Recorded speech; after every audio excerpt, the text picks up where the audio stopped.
بسم اللہ الرحمن الرحیم۔ شروع اللہ کے نام سے جو بڑا مہربان نہایت رحم والا ہے۔ ناظرین، حضرت عائشہ صدیقہ رضی اللہ تعالی عنہا کے واقعے کا بقیہ حصہ ملاحظہ فرمائیے۔ حضور صلی اللہ علیہ وسلم بھی خاموش ہو رہے۔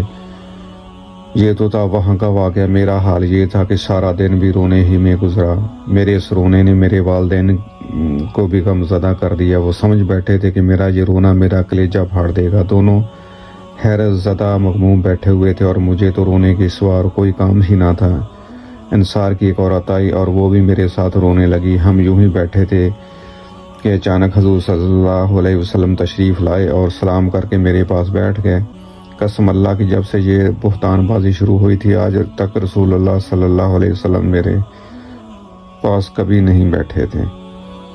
مہینہ بھر گزر گیا کہ حضور صلی اللہ علیہ وسلم کی یہی حالت تھی کہ کوئی وحی نہیں آئی تھی کہ فیصلہ ہو سکے۔ آپ نے بیٹھتے ہی اول تو تشہد پڑھا، پھر اما بعد پڑھ کر فرمایا کہ عائشہ، تیری نسبت مجھے یہ خبر پہنچی، اگر تو واقعی پاک دامن ہے تو اللہ تعالیٰ سے استغفار کر اور توبہ کر۔ بندہ جب گناہ کر کے اپنے اقرار گناہ کے ساتھ اللہ کی طرف جھکتا ہے اور اس سے معافی طلب کرتا ہے تو اللہ تعالیٰ اسے بخش دیتا ہے۔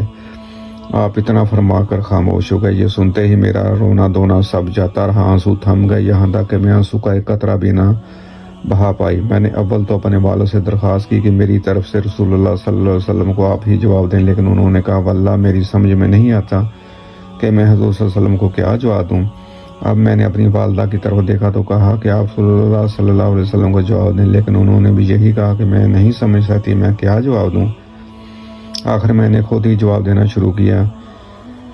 میری عمر کچھ ایسی بڑی تو نہ تھی اور نہ مجھے زیادہ قرآن حفظ تھا۔ میں نے کہا آپ سب نے ایک بات سنی اور اسے اپنے دل میں بٹھا لیا، گویا سچ سمجھ لی، اور اب اگر میں کہوں گی کہ میں اس سے بالکل بری ہوں، اللہ خوب جانتا ہے کہ واقعی میں اس سے بالکل بری ہوں، لیکن تم لوگ نہیں مانو گے۔ ہاں، اگر میں کسی امر کا اقرار کر لوں، حالانکہ اللہ تعالیٰ کو خوب علم ہے کہ میں بالکل بے گناہ ہوں، تو تم بھی ابھی مان لو گے۔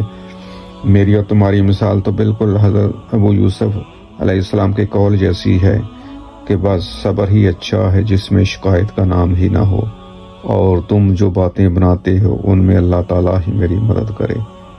اتنا کہہ کر میں نے کروٹ پھیر لی اور اپنے بستر پر لیٹ گئی۔ واللہ مجھے یقین تھا کہ چونکہ میں پاک دامن ہوں، اللہ تعالیٰ میری برات اپنے رسول صلی اللہ علیہ وسلم کو ضرور معلوم کروا دے گا، لیکن یہ تو میرے گمان میں بھی نہ تھا کہ میرے بارے میں قرآن کی آیتیں نازل ہوگی۔ میں اپنے آپ کو اس سے بہت کم تر جانتی تھی کہ میرے بارے میں کلام اللہ کی آیتیں نازل اتریں۔ ہاں، مجھے زیادہ سے زیادہ یہ خیال تھا کہ ممکن ہے کہ خواہ میں حضور صلی اللہ علیہ وسلم کو میری برت دکھا دے۔ واللہ ابھی تو نہ رسول اللہ صلی اللہ علیہ وسلم اپنی جگہ سے ہٹے تھے اور نہ گھر والوں میں سے کوئی گھر کے باہر نکلا تھا کہ حضور صلی اللہ علیہ وسلم پر وحی نازل ہونا شروع ہو گئی اور چہرہ مبارک پر وہی نشان ظاہر ہوئے جو وحی کے وقت ہوتے تھے، اور پیشانی مبارک سے پسینے کی بوندیں ٹپکنے لگی۔ سخت سردی میں بھی وحی کے نازل ہونے کی یہی کیفیت ہوا کرتی تھی۔ جب وحی اتری تو ہم نے دیکھا حضور صلی اللہ علیہ وسلم چہرہ مبارک ہنسی سے شگفتہ ہو رہا ہے۔ سب سے پہلے آپ نے میری طرف دیکھ کر فرمایا کہ عائشہ خوش ہو جب اللہ تعالیٰ نے تمہاری برت نازل فرما دی۔ اسی وقت میری والدہ نے فرمایا کہ بچی حضور صلی اللہ علیہ وسلم کے سامنے کھڑی ہو جا۔ میں نے جواب دیا کہ واللہ نہ تو میں آپ کے سامنے کھڑی ہوں اور نہ سوائے اللہ تعالیٰ کے کسی اور کی تعریف کروں۔ اسی نے میری برت اور پاکیزگی نازل فرمائی، اس لیے میں تو اسی کی تعریف کروں گی اور اس کا شکریہ ہی ادا کروں گی۔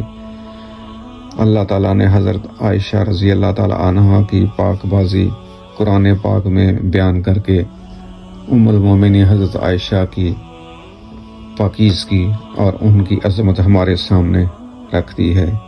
اللہ تعالیٰ کی ہزاروں لاکھوں رحمتیں ہوں تمام امہات المومنین رضی اللہ تعالیٰ عنہما پر، اور اللہ تعالیٰ ہمیں بھی حضور صلی اللہ علیہ وسلم